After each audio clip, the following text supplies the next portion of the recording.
Jinto John, ഇന്നിപ്പോൾ അടിയന്തര പ്രമേയത്തിന് അവതരണാനുമതി കിട്ടുക എന്നത് നിങ്ങളെ സംബന്ധിച്ച് ഭരണപക്ഷത്തെ പ്രതിരോധത്തിലാക്കാൻ കഴിയുന്ന കനകാവസരമായിരുന്നു. എന്തുകൊണ്ട് അതിൽ നിങ്ങൾ ആ സൗകര്യം, ആ സാധ്യത നിങ്ങൾ ഉപയോഗിച്ചില്ല? എവിടെയെങ്കിലും നിങ്ങളുടെ അടവ് പാളിയോ?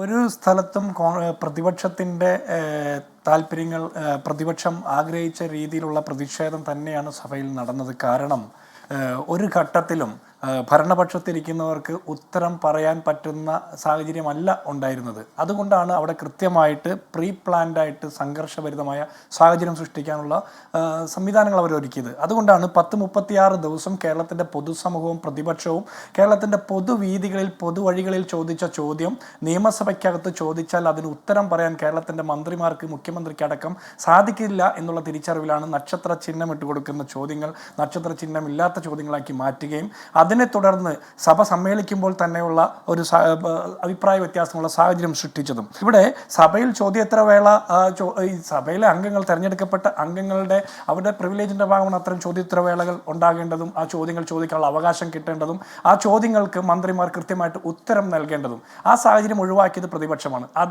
ഭരണപക്ഷമാണ്. അതിനുള്ള സൗകര്യം ചെയ്തു കൊടുത്തത് സ്പീക്കറാണ്. സ്പീക്കർ മുൻകാലങ്ങളിലും ഇത്തരത്തിലുള്ള നടപടികൾ സർക്കാരിനെ സംരക്ഷിക്കാൻ വേണ്ടിയിട്ട് സ്വീകരിച്ചിട്ടുണ്ട്.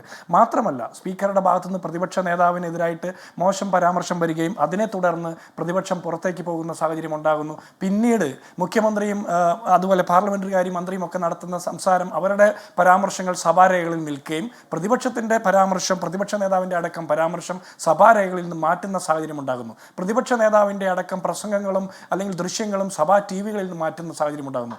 ഇത് മറ്റൊരു സാഹചര്യമായിട്ട് നമ്മൾ കൂട്ടിക്കെട്ടി വായിക്കേണ്ടതാണ്. കാരണം ഇന്ത്യൻ പാർലമെന്റിനകത്ത് നരേന്ദ്രമോദിക്ക് അനുകൂലമായിട്ട് ഓം ബിർള എന്ന് പറഞ്ഞ സ്പീക്കർ ചെയ്യുന്ന അതേ നടപടിക്രമങ്ങൾ, അതേ രീതികൾ, അതേ വ്യത്യാസമുണ്ട്. അവിടെ ഈ അവിശ്വാസ പ്രമേയം എന്ന് പറയുന്ന പ്രതിപക്ഷത്തിന്റെ ഒരു നിർബന്ധിത സാഹചര്യത്തിൽ മാത്രമേ പ്രധാനമന്ത്രി വായ തുറന്നിട്ടുള്ളൂ. ഇവിടെ അങ്ങനെയല്ല. ഇവിടെ നിങ്ങളൊരു അടിയന്തര പ്രമേയം കൊണ്ടുവരുമ്പോൾ അത് അംഗീകരിക്കാം എന്ന നിലപാട് മുഖ്യമന്ത്രി എടുക്കുകയാണ്. നിങ്ങൾ ഈ പറഞ്ഞ എല്ലാ കാര്യങ്ങളും ശരിയാണ്. നിങ്ങൾക്കെതിരെയുള്ള സ്പീക്കറുടെ പരാമർശം, നിങ്ങൾക്ക് ഈ പറയുന്ന നക്ഷത്രമിടാതെ നിങ്ങളുടെ ചോദ്യങ്ങൾ വെട്ടിനിരത്തിയ അദ്ദേഹത്തിന്റെ നടപടി, ഈ സഭാ ടിവിയുടെ ഏകപക്ഷീയ പ്രവർത്തനം, ഇതൊന്നും ശരിയല്ല. പക്ഷേ ഇതിലെല്ലാം അവരെ പ്രതിരോധത്തിലാക്കാൻ കഴിയുന്ന ഏറ്റവും നല്ല അവസരം വിനിയോഗിക്കാതിരിക്കുന്നതിന് ഇതൊക്കെ എങ്ങനെയാണ് ന്യായമാവുക?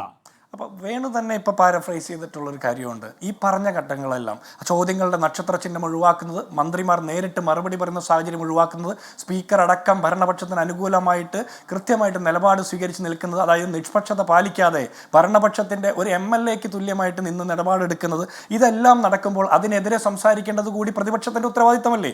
അത്തരം സാഹചര്യങ്ങൾ സൃഷ്ടിച്ചതാരാണ്? സഭ സമ്മേളിക്കുന്നതിന് മുമ്പ് സഭയിൽ അലമ്പുണ്ടാകണമെന്ന് ആഗ്രഹിക്കുന്നത് ഭരണപക്ഷമാണ്. അതിനെ ചോദ്യം ചെയ്യുന്നത് പ്രതിപക്ഷത്തിൻ്റെ ഉത്തരവാദിത്തം ഭാഗമാണ്. ആ ചോദ്യം ചെയ്യുമ്പോൾ അതിനെ തുടർന്നുണ്ടായ പ്രശ്നങ്ങളുടെ പേരിൽ പ്രതിപക്ഷം ഉയർത്തിക്കൊണ്ടുവരുന്ന ചോദ്യങ്ങൾ ഒന്നും ഇല്ലാതാകുന്നില്ല. കേരളത്തിന്റെ പൊതുസമൂഹത്തിന്റെ മുമ്പിൽ കഴിഞ്ഞ 36 ദിവസം പൊതുവഴിയിൽ പൊതുനിരത്തിൽ പ്രതിപക്ഷം ഉന്നയിച്ച ചോദ്യങ്ങൾ നിയമസഭയ്ക്കകത്ത് ചോദിക്കാൻ പ്രതിപക്ഷ നേതാവിനോ ഏതെങ്കിലും MLAമാർക്കോ ഭയമുണ്ടെന്നോ വേണുവിനോ കേരളത്തിൽ ആരെങ്കിലും വിശ്വസിക്കുന്നുണ്ടോ? അങ്ങനെ വിശ്വസിക്കുന്നില്ലല്ലോ.